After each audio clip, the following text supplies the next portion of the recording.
Thank you very much. You're very welcome to come to this launch of our Preventative State essay, which you'll have a copy of on your seats if you're here in the room, or online you can download from our website. You'll also notice as well that we were going to be joined by Steve Reed, the Shadow Secretary of State for Justice, but unfortunately you will be aware there's the illegal migration bill votes taking place as we speak right now. So he is not able to be here, but we've got a fantastic speaker lineup as well, because we're delighted to be joined by the Right Honourable Patricia Hewitt, who is a former Secretary of State for Health, Secretary of State for Trade and Industry, MP for 13 years, and author, as you'll all know, of a very well-received independent review into integrated care systems, which spoke a lot about prevention and the importance of it. So she's a fantastic speaker with a wealth of experience and expertise, and also very relevant to the topic we're talking about this evening. I'm Andrew O'Brien. I'm Director of Policy and Impact at Demos, and I'll be the chair for this event this evening. And I'm joined by Polly Curtis, our Chief Executive, who's got extensive journalistic experience. I can't name it all, Polly, but The Guardian, Editor-in-Chief of Post, Tortoise Media, and also wrote a fantastic book available in all good bookshops, I believe, called Behind Closed Doors, which looked at children's social care. And she's been our Chief Executive since May last year. So coming up to 1 year anniversary, I think. So exciting. And also on the panel is Matt Leach, who is Chief Executive of Local Trust. Local Trust is a fantastic organisation supporting communities to achieve their ambitions, and a rare example of an organisation both doing fantastic thought leadership work and research.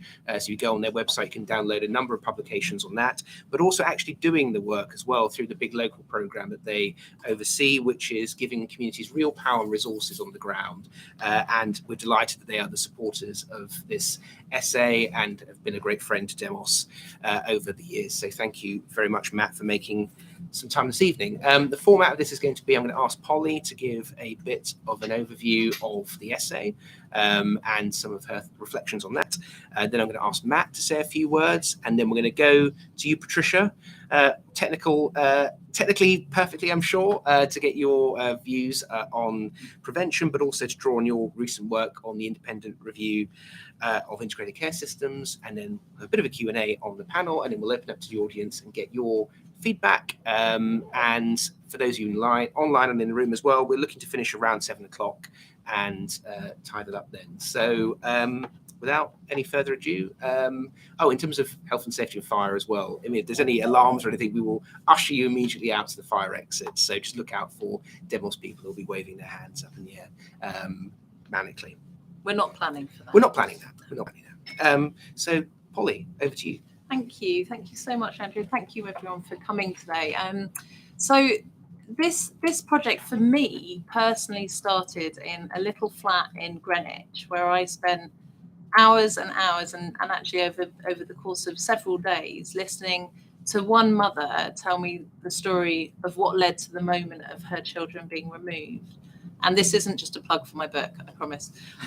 It became an important part of the book I wrote about children's care, because what I learned listening to that mother's story was that there were so many opportunities to intervene through the course of her life, to have had a very, very different outcome. So her 2 children were removed when they were toddlers. And she says that at the moment they were removed, there was nothing else that could be done. The social workers did the right thing. She couldn't look after her children. She couldn't keep them safe from an abusive partner. And she just couldn't prioritize their needs because her mental health was so poor. And in court, she was told that her mental health was the problem. And the key insight for me was that at that moment that her children were removed, she hadn't been offered anything other than an online course in CBT to help her with her mental health. And it really exposed to me the choices we're making across public services, unthinkingly, unwillingly, to prioritize different kinds of spending. So over the course of her children's lifetime, early help budgets for families was cut by about half. So the amount local councils were spending. And over the course of that time, the number of children in care went up to the highest level ever. And it's a straight choice between supporting families to stay safely together, or ending up with the inevitable human but also financial cost. It costs far more for children to be in care than it does for the kind of interventions that might have kept that family together. So it was her story, and then seeing the policy debate around this particular area play out, that really got me interested in the idea of prevention. And what we do in this paper is take that story, but also look at what's happening in the kind of surging demand on health services, which Patricia will speak to at length, I hope, later. But also looking at crime prevention and rehabilitation and work services, and all across every silo, you'll find these places where we're making kind of false choices about spending. We're cutting back on the foundational support for communities and paying greater and greater costs as a result. So what we looked at in this paper was that surging demand and how it's only kind of forecast to go up and up. And there is an emerging conversation around public sector reform at the moment and how we do things differently. And we wanted to really put the prevention idea on the agenda across the silos. And of course, there's lots of work going on in lots of ways, but to really put it at the front of the story of public service reform. And what we think that looks like is really thinking about the purpose of different kinds of public services, and reactive services that treat those problems will always be needed, but what more could those reactive services do to prevent future problems? Thinking more about prevention points where you can intervene to prevent problems from happening, and we root that in the paper in wider work Demos has done over several years, looking at relational public services and how the route to improving and changing public services is about really rooting it in the relationship both between services and provider, but between the state and wider communities. And the idea that comes through in this report as well, and really kind of in a collaboration with local trust, is looking at the idea of kind of foundational activities. How do you get so far upstream that you're thinking about how to support whole communities to be stronger before there's any sign of any problem? And the idea of building social capital, investing in social infrastructure to build the strength to prevent problems from ever occurring. So that's kind of some of the main ideas in the paper. I think we wanted to kind of get more into kind of what are the enablers for this as well. So relationships are key to this, we think, and grounded in a lot of our other work. We think devolving power to communities and actually giving communities much more say in how they come together and work with the state, sharing power differently between the state and communities. There's a whole theme around silo busting. That kind of example of children's social care shows that social workers are in a difficult position to get to the really preventative place, and it's community support that is at the basis of that. And there's also just a practical question that we're really focused on tackling about how we fund these services and a different approach to prevention and how you prioritize it. Because so often prevention is so far upstream, it's more untested, there's more risks involved, and it's all the stuff that the Treasury is quite allergic to, but it is also where the solutions lie. So we thought a bit about new funding routes and how you'd create new funds for preventative work driven from the Treasury, but at a local level as well. A lot of these ideas are not new. Lots of these bits have been told in lots of different ways. We wanted to bring it together and start to create a narrative around it that also starts to join the dots between the silos of the state as well. I think that's all I'll say about the paper at the moment. I'm sure more will come out in the discussion, and I'm very keen to hear from Matt and Patricia about the specialist areas as well. Thank you. Matt, Thanks, Andrew, and thanks, Polly, Andrew, and Ben for a really good bit of work, a really solid bit of research, which I feel isn't the end of the story. It's more opening up what feels like an incredibly important agenda going forward. 2023 is quite an auspicious year, really. It's not often that people refer to 2023 as being auspicious, but it's the 20th anniversary of the publication of the Sustainable Communities Plan. In fact, maybe almost more importantly, it's the 25th anniversary of the publication, I can see Patricia smiling there, of the National Strategy for Neighbourhood Renewal, and both of which were incredibly important documents. And in fact, arguably were the last time that any government looked seriously at issues of neighbourhood and place and started to try to define what was important about the way what we provided as a society for people in the places in which they lived, and how that interfaced with the sorts of demands that those communities, those neighbourhoods placed on the state when we didn't get it right. And I think, if you were to be critical at all of the last 10 to 12 years of government approaches to community, it's that they've looked at community as a sector, as a set of organisations to be funded, whether it's through, supporting neighbourhood rights or community ownership, all of which is really good stuff. But community hasn't been engaged with as a means of looking at the places where people live, the relationships that they have with the people who live next door to them and the people across the street. And that's all really important. So I think what the National Strategy for Neighbourhood Renewal said was that there were communities across the country where levels of education were lower, where health problems were higher, where there was a greater perception of fear of crime, a feeling that neighbourhoods have become run down. The people didn't feel cared for and looked after, and that in those places, actually public services were placed under far more pressure than almost anywhere else.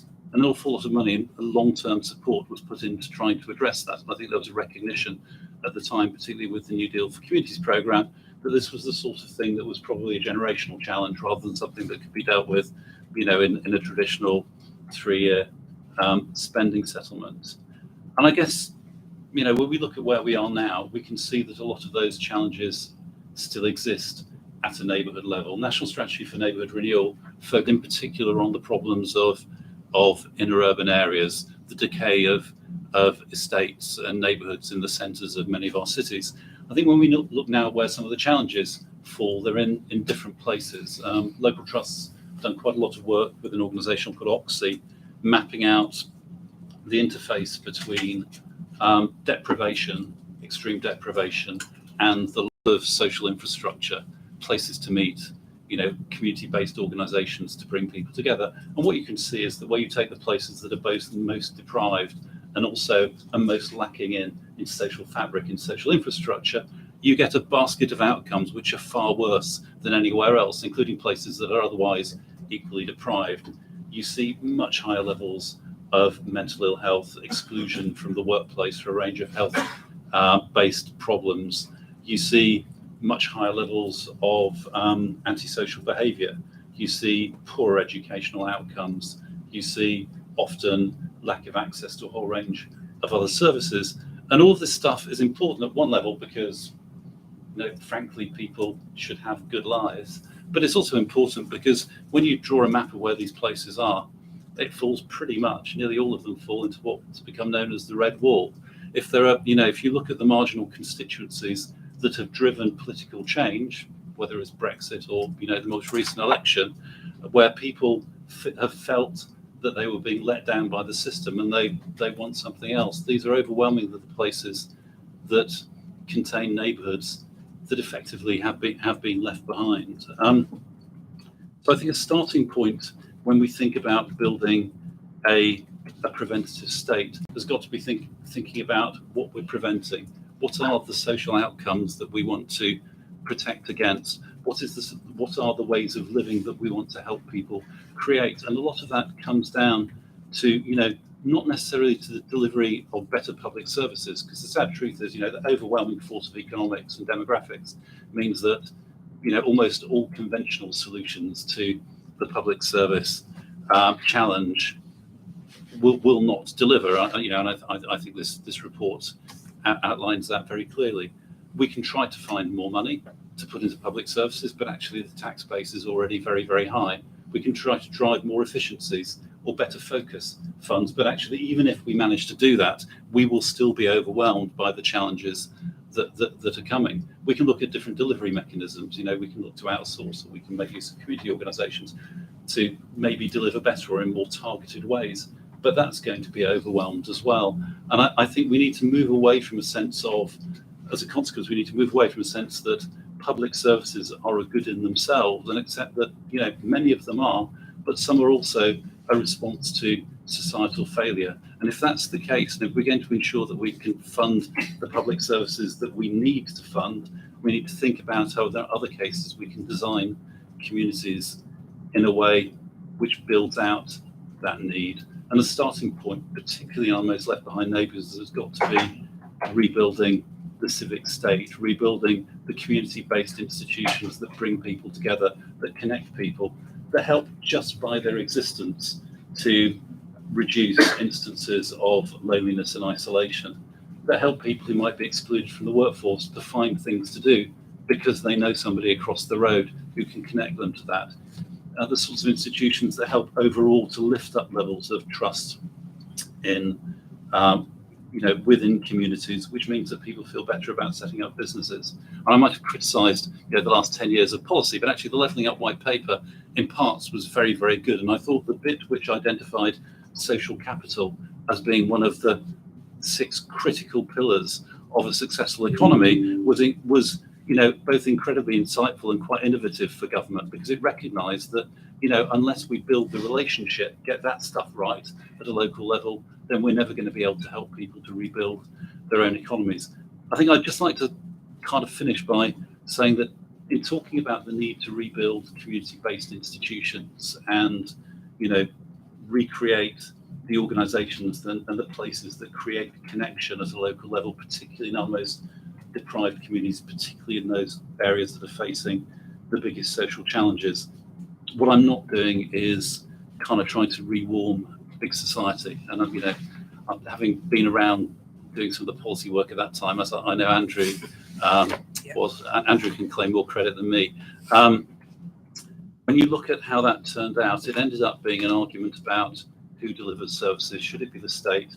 Should it be charities? But actually, if it had been done right, and certainly as we start to think about community again, we need to start from actually how do we want people to live, and how do we build structures and support the creation of institutions around them which decrease the extent to which the state has to step in and help them, because actually the needs that are there don't arise in the first place. And I know when I haven't talked much about big local areas because I could talk for ages. There's 150 of them, and most of them are absolutely brilliant.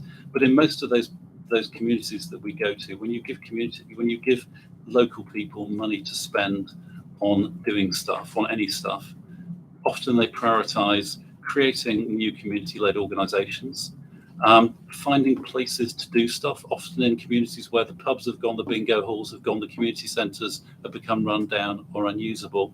And once they've got these things, the sort of stuff they do is create walking groups for older people, not expensive stuff, but actually you do that and immediately you're tackling loneliness and isolation, and you're addressing issues of mobility and health. They look at creating social groups for people who might have be self-excluded from society as a result of anxiety or mental health. They, again, doing stuff that they want to do, which lessens the demands on the state, but not in the sense of taking responsibility for it. They're just building better places to live, the sorts of places we want to live in. So I guess thinking about what we mean by the preventative state, yes, we want to prevent burdens falling on the state. From the point of view of communities, actually, what we want to do is just create a good society. And I think that, that needs to be the other focus of where we want to go, and hopefully where this project starts to take us. Thank you, Matt. Excellent comments there. And words credit and big society were words I wasn't expecting to hear in a sentence together. But thank you. Patricia, you've been doing some fantastic work on the kind of prevention agenda through your review. It'd be great to get your perspective on that, and also to give us your analysis of how we could deliver some of this in practice. Well, Andrew, thank you very much indeed. And what a pleasure. I'm so glad there was a vote tonight and you lost your speaker, and by a happy coincidence something had been cancelled at my end, and I was able to step in. And it's wonderful to hear both Polly and Matt, because I don't know if Matt, if you remember, but that New Deal for communities and that whole programme that was initiated, one of the communities was called Braunston, in my constituency in West Leicester. And I learned so much from the residents of that community and many others in West Leicester, which has stayed with me and was very important actually when I was Health Secretary all those years ago, but has very much informed the view that I now take about the way we should work and can work. So I look forward to reading the report, which of course I haven't had a chance to do. But Polly, that experience you started with about that mother you were talking to, that is exactly the kind of experience that all of us in integrated care systems really we use as the kind of touchstone as to why things have to change. But the review that I've just led was a review of integrated care systems and what else needs to change to make them successful. The reason why, and forgive me, I obviously haven't had a chance to meet people who are here, but so some of you may know all about integrated care systems, and some of you may think, what on earth is this? Never heard of it. So I'll explain a little bit, but integrated care systems, essentially 42 of them across the country, some relatively small, some quite large, they bring together local government, the National Health Service, voluntary and community sectors, social care providers, many other partners. And they have 4 core purposes. First of all, to support people to have better health outcomes. Not just better health services, but better health outcomes, physical and mental health. Secondly, to tackle the appalling inequalities in health that both Matt and Polly have been describing, and which I think became even more visible to everybody during COVID. Thirdly, to use the resources we already have available within each of our communities, each of those 42 integrated care systems, from the National Health Service, from local government, from other sectors, use those resources to get the best possible results with and for our residents.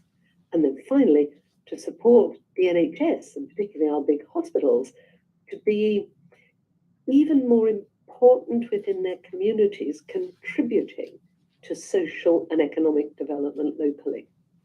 And those 4 core purposes, although the language is partly different, really speak, I think, to what Polly and Matt and Andrew, you describe in this very important report about creating a whole different approach to communities and to what you've called the relational welfare state. That's exactly what this is about, because what we know from personal experience, but also from a wealth of evidence and research, is that most of the health and well-being that each of us enjoy doesn't depend on the treatment we get from the NHS, even though, of course, that treatment is precious and it's often life-saving. But actually, as you were describing, most of our health and well-being depends on what's the state of the home we live in. Is it damp and ridden with mold? Do we have a job? And if so, is that job a decent job and paying a reasonable source of income, or is it just another terrible source of stress? What kind of relationships do we have? That whole issue about loneliness, not just for older people, although certainly including for older people, all those different factors make anything up to 80% of really whether we are in reasonably or very good health or not at all. So because people's lives are joined up, we have to join up care and support around people's lives. And because if you are somebody living with a whole series of conditions, you may have a whole series of physical conditions, perhaps including type 2 diabetes, but perhaps also a heart condition. You may have mental stress, depression, anxiety, and so on. And all too often, what the NHS does is treat you as a series of separate illnesses or conditions to be treated. And at its worst, you can end up with somebody receiving, 30 or 40 different appointments in a year from different parts of the NHS. But actually, that individual is living with all of those conditions 24 by 7. And therefore, the NHS needs to be, just in and of itself, joining up care around people and around their lives. But the NHS needs to be doing much more than that, because we can all see from our own experience, as well as the headlines, the acute problems in the health services at the moment. I mean, the ambulance queues, people in corridors on trolleys at A&E, people unable to get out of hospital when they really are ready to get out of hospital because there isn't the care with.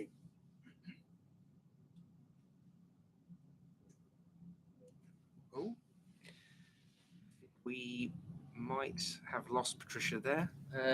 We'll see if it buffers, and we'll come back potentially to Patricia to finish some of those remarks. Yeah, she was in a great flow, and made some really important points there, I think, because I guess one of the challenges around this agenda is how do we make it practical? How do we really change things on the ground? And I think integrated care systems is an interesting model of that.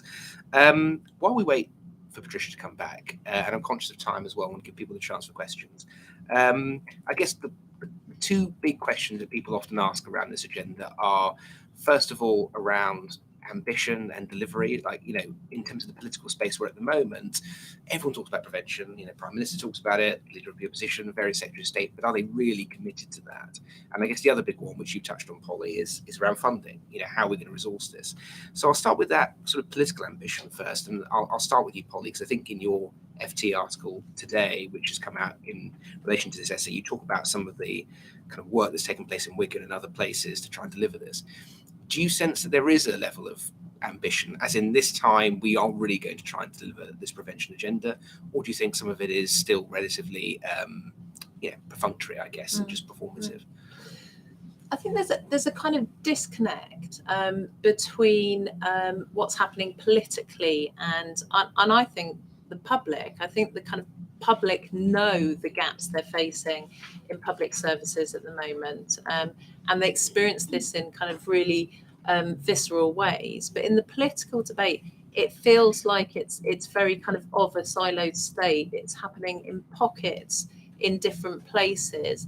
There's a kind of interesting dance between where will the centre of power be over joined up integrated services. Will it be in schools or hospitals or work services? You've kind of seen it move to different places. I think kind of what we're trying to show in this paper, and we do call out kind of some examples of local projects and kind of very holistic approaches, like the approach that Wigan took with the Wigan deal of really renegotiating the whole relationship between the state and services, to show that it can be done if there is political will. I think the kind of the bigger blocker at the moment is obviously money, because it does take investment. And what we would argue on that is that this kind of social investment, I'm sure you'll build on this in terms of social infrastructure as well, is investment that's needed as much as we need high-speed rail or good broadband, for example. Or good broadband, yes, exactly. That this is investment, and that investment is not just in social good, although social good is really important. It's not just in moving over time to a more sustainable public services, but it is also an investment in the economy. And I think the whole conversation that's been had around economic inactivity among older groups has really shone a light on the connection between communities, economic growth, and the role of public services in there. And what I hear in conversations that I have with kind of corporate and business leaders is that they are more worried about the state of public services at the moment, and feel like this is more and more of a priority in order for them to have a fitter and more flourishing workforce as well. Matt, I'll come back to you in a second, because Patricia, you were in flow and we were all enjoying your kind of wonderful, your words of wisdom about things. So do you want to finish those bits? I'm sorry about that. Turned out to be a problem with the Wi-Fi at my end. I thought it was perhaps a very tactful way of you telling me I've been going on for too long. Never, Patricia. I think the critical point really that I want to make, and I think picking up on something, well, the points that both Polly and Matt made earlier, is that integrated care systems actually give us a new, if you like, a new opportunity and a new local institutional framework in which we can make, or help to make, this paradigm shift that you're really talking about in your report and the work, not just of Demos, but of the local trust and many others, because the most innovative and the successful parts of integrated care systems around the country are already doing what you're describing. And often they've been doing it for not just years, but for decades. So before integrated care systems were created, they were created 6 years ago, but they were only put onto a statutory basis with the new Health and Care Act last year. So in their new form, they're less than a year old.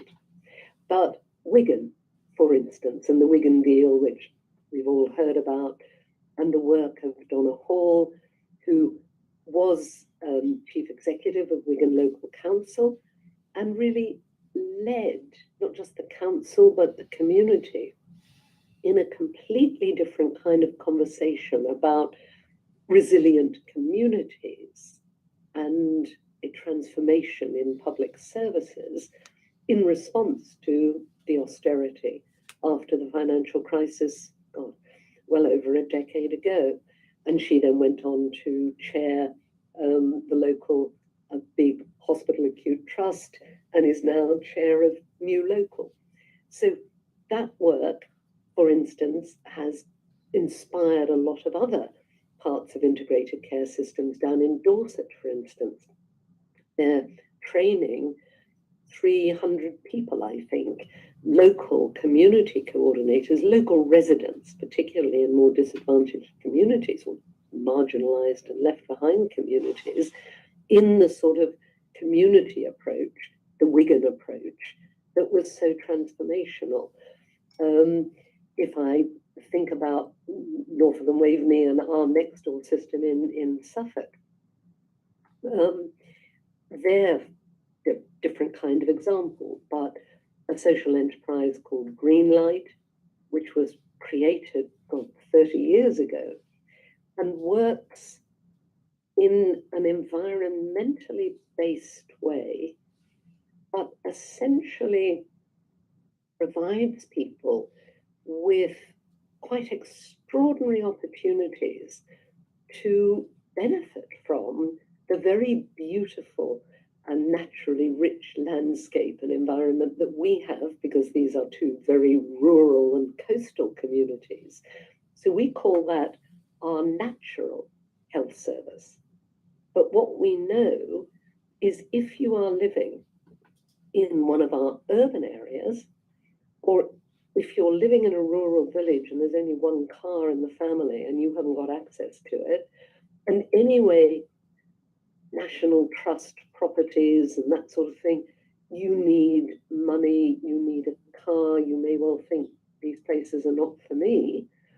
Or if you have quite serious mental health problems and you're not going out of the house, then actually the idea of benefiting from the natural health service to support your physical and mental well-being may just feel a million miles away from you.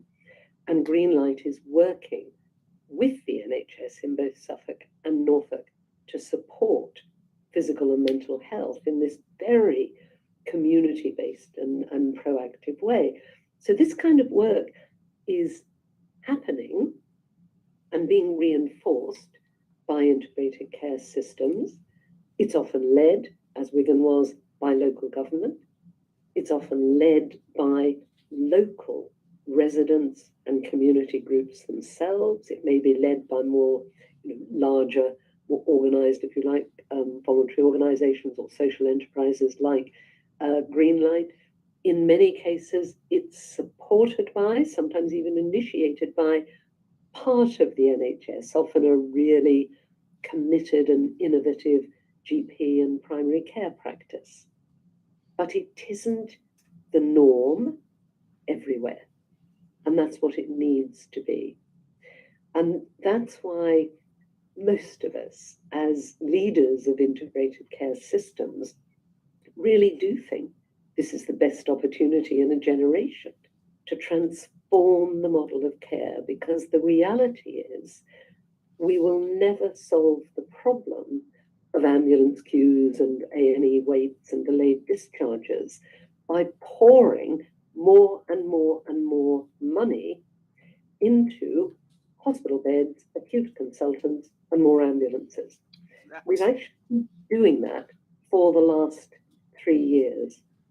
Sorry, Patricia, I'm just going to ask about, I think that's... Sorry, talking too much. No, it's all very interesting. I think one of the things we were talking while we had the broadband sort of snafu for a second was around that sort of ambition. And you made that point around how do we make this the norm. And I guess you've spoken about integrated care systems.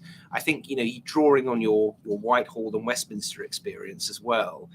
Do you think there is that sense of ambition to make this the norm in policy circles here in London and in kind of major kind of policy making organisations across the UK as well? Or do you think there's still a long way to go to get to that point? I think there is a real ambition. And remember, it was NHS England and government who set up integrated care systems in the first place, put the bill through last year. So ministers and NHS England and I think the opposition are all committed to this way of working and want it to succeed.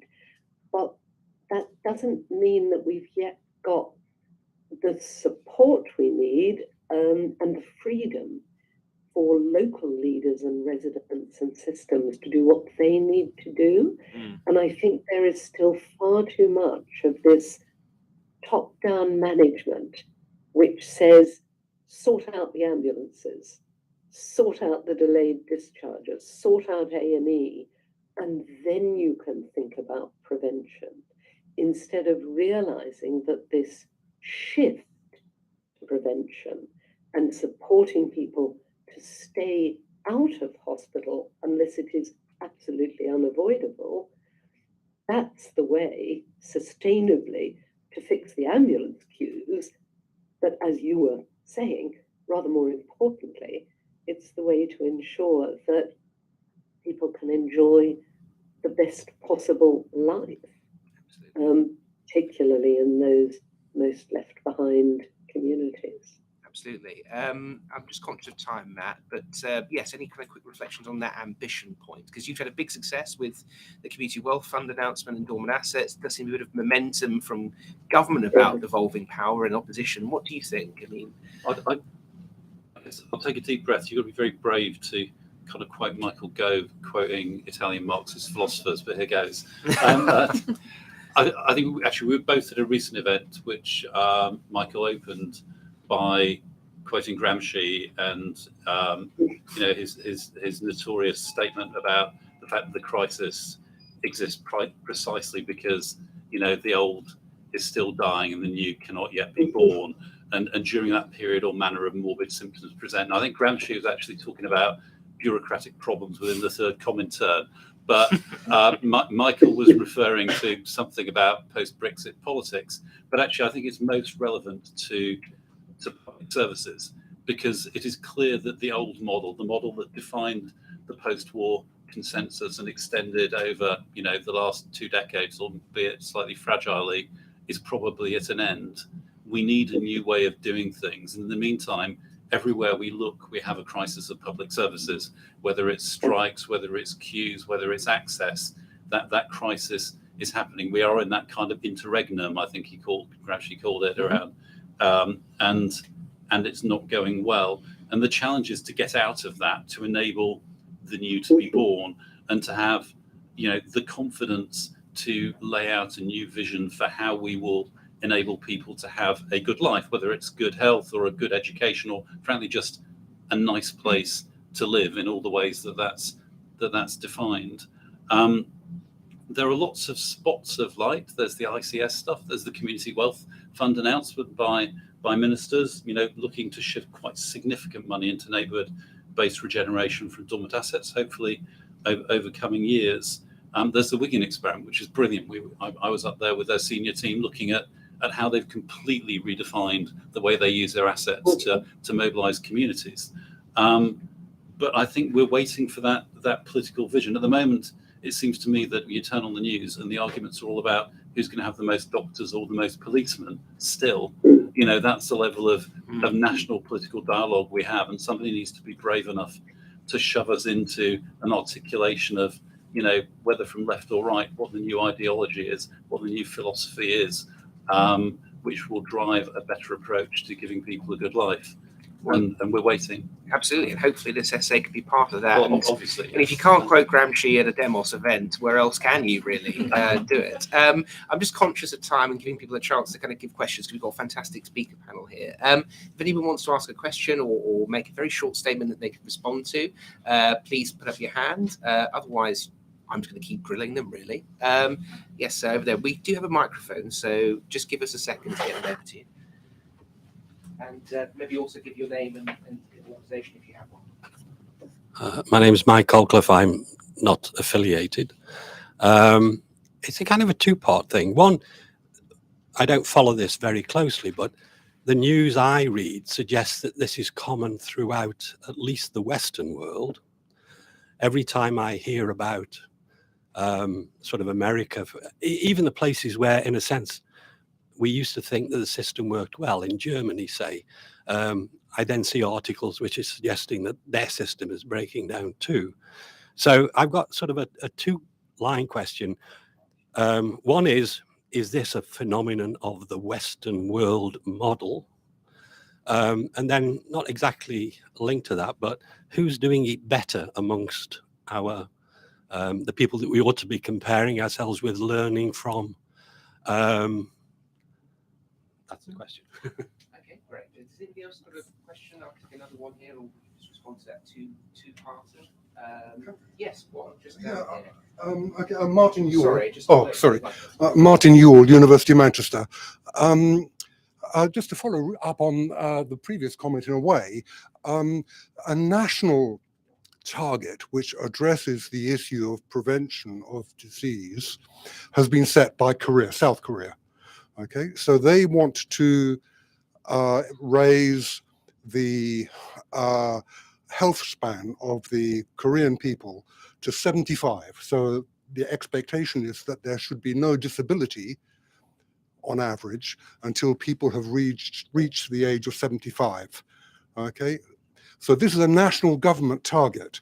Whether they're doing it the right way is another matter.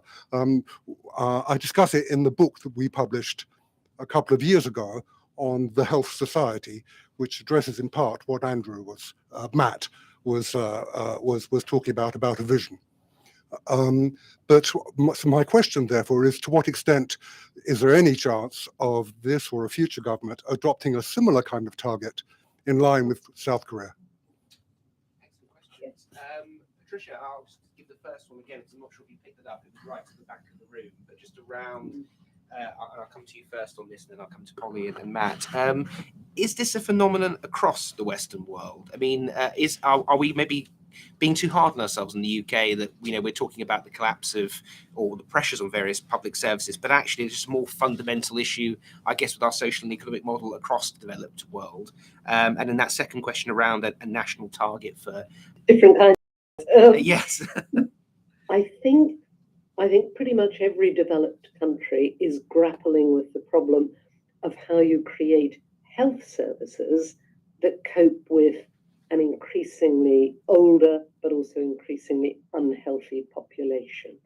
And the South Korean, forgive me, I should have known that example, but what we're seeing is many countries and also different health services absolutely setting targets and really setting an ambition focused around health and well-being or healthy life expectancy. South Korea, Australia has a rather different set of measures, but all grappling with similar problems.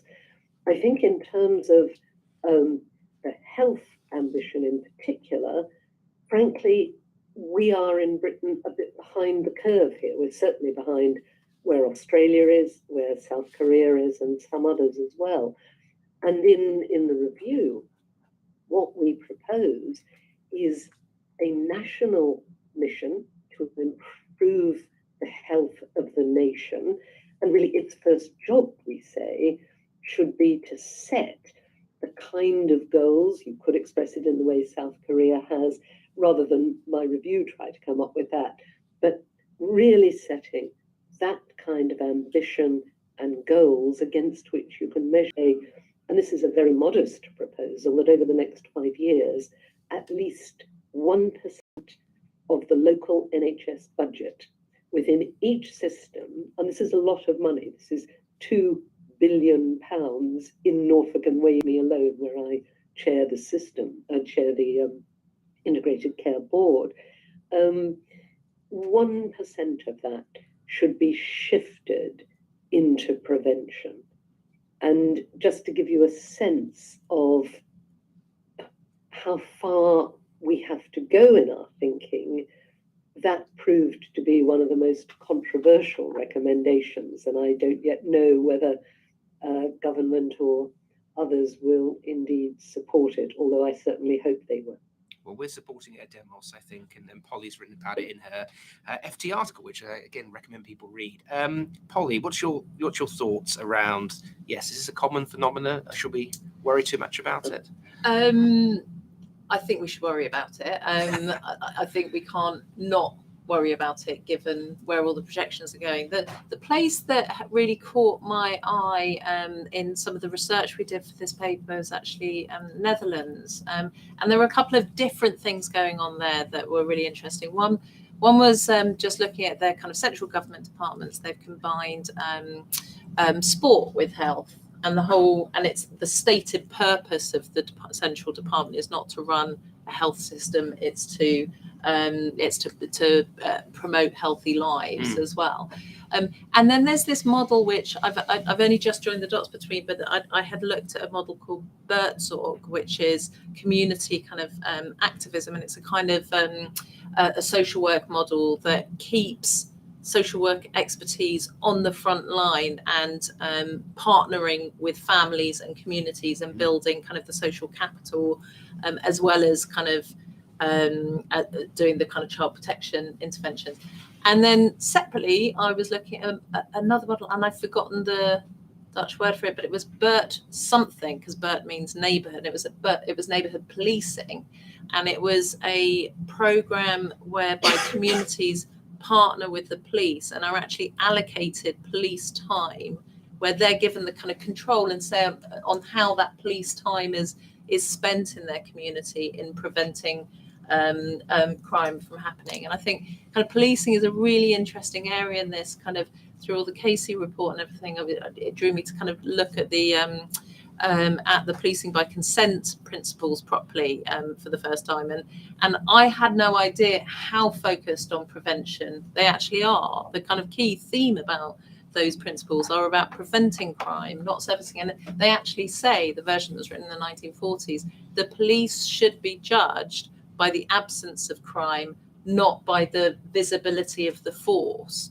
And it was the moment I read that was actually in a speech that Mark Rowley gave, after which every question he was asked was about police visibility on the streets, and it goes to the point about inputs and how addicted we are to the inputs and the visible things and the levers we can pull that demonstrate and are measurable.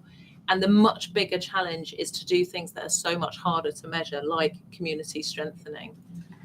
Absolutely. And I think some really great points there. Matt? I think that the point of doing stuff at a neighbourhood level, coming back to what I said at the start, is just incredibly important. And we've done number crunching on the impact of neighbourhood-based initiatives, particularly neighbourhood management. And you can see that where programmes have supported neighbourhood management, crime levels are lower. Perhaps putting police on the streets will reduce crime, but actually making communities feel more connected and cared for also reduces crime, whilst providing a whole load of other benefits. And I think we need to be willing to, to go back to thinking about neighbourhoods and thinking about how we design the way in which we support those neighbourhoods to reduce stuff that then would otherwise put pressure on public services. So getting back to that point of a preventative state, the idea of a 75 an age 75 target for healthy living would sound astonishing to many people in more deprived neighbourhoods, particularly on those on the edge of northern post-industrial towns. Many of the places I go to, healthy male life expectancy is closer to 52 or 53, maybe a couple of years older for women. So that would be an incredible challenge. I think the general challenge, the one of the pressure being placed on the Western model, I think what you're probably seeing there is a combination of lower trend growth right across the Western world for all sorts of reasons, including perhaps exhausting the tech dividend and demographics. Countries are getting older, and that's placing pressure on all their systems. The fact that everybody is struggling suggests that the answer is not to re-engineer public services, because actually there are a whole myriad of different models. And, we could talk about co-insurance, or we could talk about privatization, or the NHS. Actually, all of those different models are struggling. So the question is, how do we change the demand picture? How do we do things in a different way so that we're not saying that public services are the answer? We need to look at a public goods model of building society instead of a public service focused model.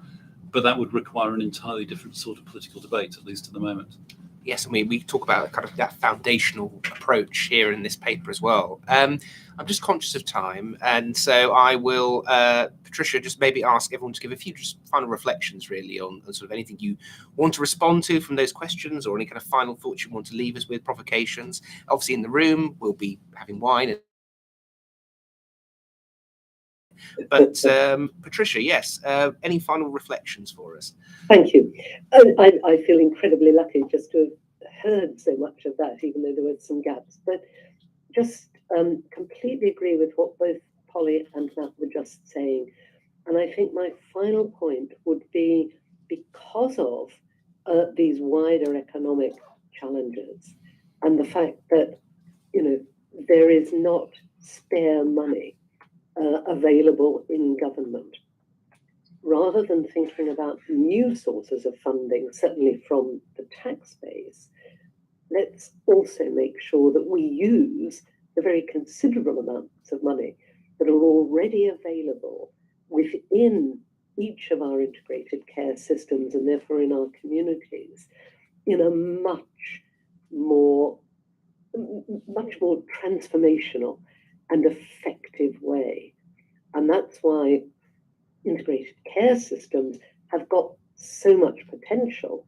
But in order, if we're going to be able to join up budgets, for instance, and join up assets and resources between local government and the NHS, work with the police in a completely different way, have the neighbourhood approach that you're talking about, what we have to get rid of, or at any rate reduce, is all those top-down targets and bureaucratic instructions and focus on inputs that are getting in the way of integrated care systems doing exactly what you're setting out in this paper. So we need those changes nationally, as well as just supporting and releasing the innovation and community assets that are available in every integrated care system. Wonderful. Matt, I'll come to you, and then Polly, I'll ask you to finalise. Any final reflections? I think, as I said again at the start, this is a very important first paper, and I think what I'm really looking forward to is an ongoing programme of work from Demos looking into this space. Because, you know, whilst I'm looking at it very much from a neighbourhood space, as Patricia has shown, actually there's a very strong story, an important story to be told from the health service, where parts of it are, you know, pushing the agenda forward. And I think, you know, when you start to think about crime, or you start to think about education as well, there are other challenges there. So I think this is probably the starting point on the conversation, which is going to have to continue, because the pressures out there on public services aren't going to allow us to duck it. Good point, Matt. Sorry, Polly. Number one, we're on it. Let's do it. The other thing, just to share another small anecdote, I was talking to a policymaker with significant influence the other day about these ideas, and they were nodding away and feeling really like it. And then they looked at me and they got there and they said, but how do we make it contestable? And I think that is kind of one of the challenges of this, is that I think we'd really struggle to find many people who would disagree. But how do you, create a compelling political story, but also how are we brave enough to move away from political debates that have to be contestable? If the answers are as clear as some of these cases are, how do we create political space for consensus around these things as well? Wonderful point to end on there. And you know, a big thank you to Patricia, to Polly and Matt for their fantastic contributions. As those of you who have signed up to this event will be aware, this is part of our Public Services 2030 network. So we run events every month, and we're very grateful to our partners, Reading Partnership, Policy at Manchester, SIPFA, WEA, Institute of Employment Studies, and More Than a Provider as well. And we do these every month, so please come along to future events as well. And they'll be continuing that conversation, that challenge that Matt gave us there.